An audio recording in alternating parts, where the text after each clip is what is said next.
అంటే యువగళం కాదంట, అది నవశకం అంట. మొదలెట్టినప్పుడేమో యువగళం, మూసిందేమో నవశకం అంట. మధ్యలో జంపింగ్ జపాంగ్ మధ్యలో.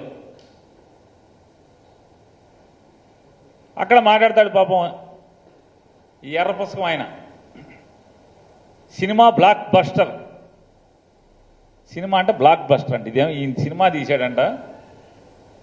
కుప్పం నుంచి గాజువాక్కి జంపింగ్ జపాంగ్ యాత్ర చేసి అదేమో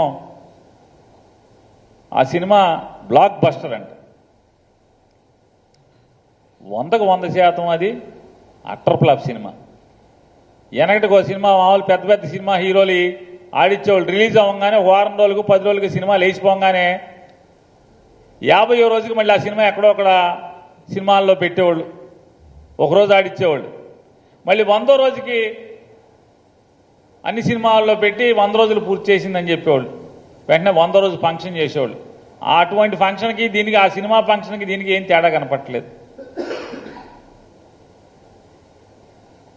ఏం సాధించారా అంటే లోకేష్ ఏం సాధించాడు? తెలుగుదేశం పార్టీ ఏం సాధించింది ఈ యువగళం నవశకం జంపింగ్ జపాంగ్ యాత్రతో అంటే?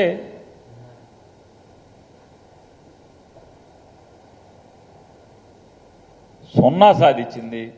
ఒక అట్టర్ ఫ్లాప్ చంద్రబాబు నాయుడు పాపపు సొమ్ముతో ఒక అట్టర్ ఫ్లాప్ సినిమా తీయటం జరిగింది.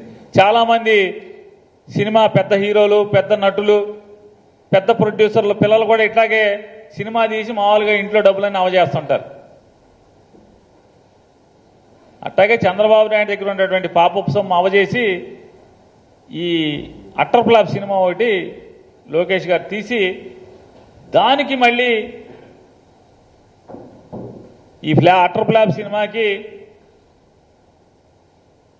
పవన్ కళ్యాణ్, బాలకృష్ణ వీళ్ళు మొత్తం వీళ్ళు పెట్టి ఇదో పెద్ద సినిమా అంటారు. ఆ పవన్ కళ్యాణ్ రావటాకేమో మామూలుగా వెళ్ళి బతిమాలి బేరమాటి తెచ్చుకోవాల్సిన పరిస్థితి.